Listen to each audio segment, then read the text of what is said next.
এই শীতে তো অনেক ধরনেরই পিঠা খেয়েছেন নিশ্চয়ই। এবার একটু ডালের পাকান পিঠা খেয়ে দেখুন এটা কেমন লাগে। এই খাবারটি কিন্তু অনেক ঐতিহ্যবাহী একটি খাবার। আমি কিন্তু এটা খেতে অনেক বেশি পছন্দ করি। তো আজকে ফাইনালি এই পিঠাগুলো আমি বানিয়ে নিলাম। অনেকেই কিন্তু এটা ঝামেলার জন্য তৈরি করতে চান না। এই পিঠাটা তৈরির সংক্ষেপ একটা রেসিপি আপনাদের সাথে শেয়ার করছি। বাই দ্য ওয়ে, আসসালামু আলাইকুম everyone, welcome to Naba Islam kitchen. কেমন আছেন সবাই? আশা করছি আল্লাহর রহমতে অনেক ভালো আছেন। তো কথা না বাড়িয়ে চলে যাচ্ছি মূল রেসিপিতে। একদম সংক্ষেপে শেয়ার করছি, ভিডিওটি না টেনে সম্পূর্ণ দেখতে থাকুন।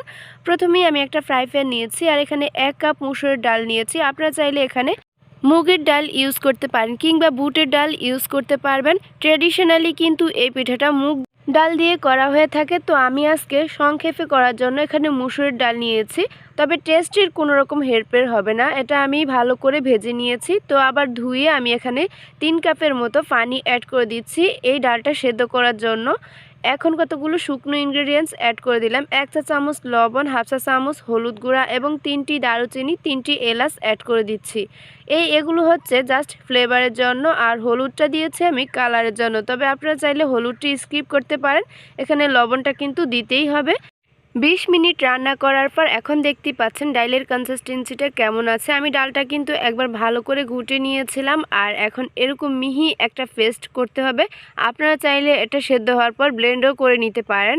তো এটা পারফেক্টলি পানিটা সম্পূর্ণ শুকিয়ে গিয়েছে। এখন আমি চালের গুঁড়া অ্যাড করে দিচ্ছি। তো এখানে আমি শুকনো চালের গুঁড়াটা অ্যাড করছি। আপনারা চাইলে ভিজা যে চালের গুঁড়া আছে সেটাই অ্যাড করতে পারবেন। তবে অবশ্যই এটা আতপ চালের গুঁড়া হতে হবে। চুলার আঁচটা একদম লোতে রেখে আমি এগুলো ভালো করে সেদ্ধ করে নিচ্ছি। আপনাদের সাথে আরও একটি টিপস শেয়ার করছি, যেটা হচ্ছে ডাল অবশ্যই ভেজে অ্যাড করবেন, তাহলে ডালের যে কাঁচা একটা গন্ধ থাকে সেটা আর থাকবে না। আপনাদের সাথে কথা বলতে বলতে এটা আমার পারফেক্টলি হয়ে গিয়েছে। এখন আমি চুলা থেকে নামিয়ে নিচ্ছি আর এটা কুসুম গরম থাকা অবস্থায় হাতে সামান্য অয়েল ব্রাশ করে নিয়েছি। এখন আমি এটা মথে নিচ্ছি। এই ডোটা কিন্তু গরম গরম থাকা অবস্থায় এটা মথে নিতে হবে, তাহলে একদম স্মুথ একটা ফিনিশিং হয়ে যাবে। তো আপনারা দেখতেই পাচ্ছেন আমি কিন্তু 4 থেকে 5 মিনিটের মতো এটা ভালো করে ময়াম দিয়ে নিয়েছি। আর যে দারুচিনি এলাচ এগুলো অ্যাড করেছিলাম সেগুলো আমি ফেলে দিচ্ছি। এই ডোটা আমি ঢেকে রাখছি আর এখান থেকে আমি বড় করে একটা লিচি কেটে নিয়েছি। আমি একটা বড় সাইজের মোটা করে রুটি বেলে নিচ্ছি। আপনারা ভিডিওতে খেয়াল করেছেন নিশ্চয়ই। বাকি যে ডোগুলো আছে সেগুলো কিন্তু অবশ্যই ঢেকে রাখতে হবে কিংবা ভিজা কাপড় দিয়ে এটা ঢেকে রাখতে হবে, তাহলে এটা ড্রাই হয়ে যাবে না। এখন একটা পিৎজা কাটার দিয়ে আমি 4-5টা স্কোয়ার শেপ দিয়ে এটা কেটে নিচ্ছি। তবে আপনারা চাইলে আপনাদের পছন্দ মতো গোল করেও কেটে নিতে পারেন। আমি 3টি 4টি আপনাদেরকে সাজ দেখিয়ে দেব।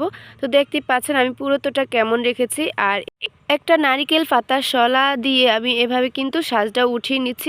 আপনারা চাইলে এই ক্ষেত্রে টুথপিক ব্যবহার করতে পারেন। হাতের কাছে যেটা থাকে সেটাই ইউজ করতে পারবেন। 4-5টা কীভাবে আমি সাজ দিয়ে উঠিয়ে নিয়েছি আপনারা খেয়াল করেছেন নিশ্চয়ই। এবার আমি মাঝখানটা সেমভাবে করে দিচ্ছি। নিচের সাইডটা একটু ডাবিয়ে উপরের সাইডটা একটু হালকা করে আমি এটা আলগা করে দিয়েছি। আর আপনারা ভিডিওটা একটু খেয়াল করলেই বুঝতে পারবেন কিভাবে আমি কাজটি করলাম। তো একটা পিঠা আমি সাজ দিয়ে নিয়েছি, আরও একটা পিঠা আপনাদেরকে দেখিয়ে দিচ্ছি, যেটা আমি ব্লেন্ডার জারের মুখ দিয়ে গোল করে কেটে নিয়েছি। আর এই যে 4-5টা কিন্তু আমি ভালো করে উঠিয়ে নিচ্ছি। আর কিভাবে কাজটি করছি আপনারা কিন্তু ভিডিওতে খেয়াল করেছেন নিশ্চয়ই।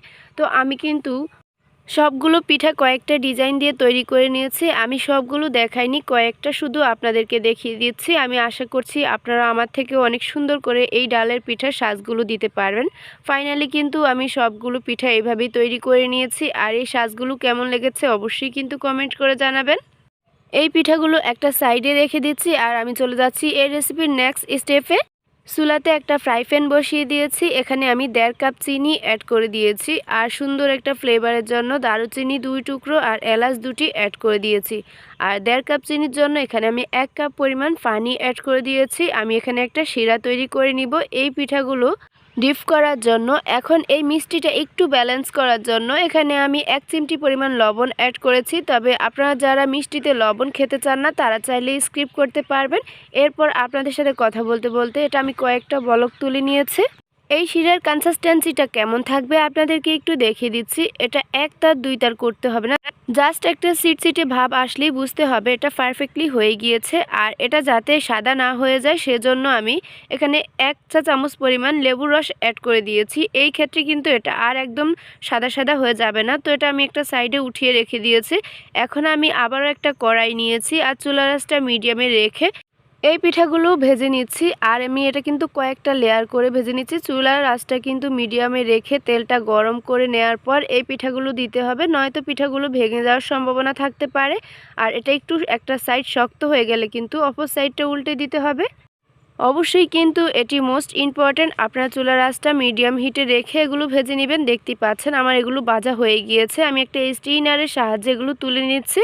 আর তুলেই কিন্তু আমি একটু ঠান্ডা হলে আগে থেকে যে শিরাটা তৈরি করে নিয়েছিলাম সেখানে আমি ডিপ করে নিয়েছি। আমি যেহেতু আগেই অনেকগুলো পিঠা ভেজে নিয়েছিলাম, আমার এই শিরাটা কিন্তু অনেকটাই শুকিয়ে গিয়েছে, মানে কমে গিয়েছে।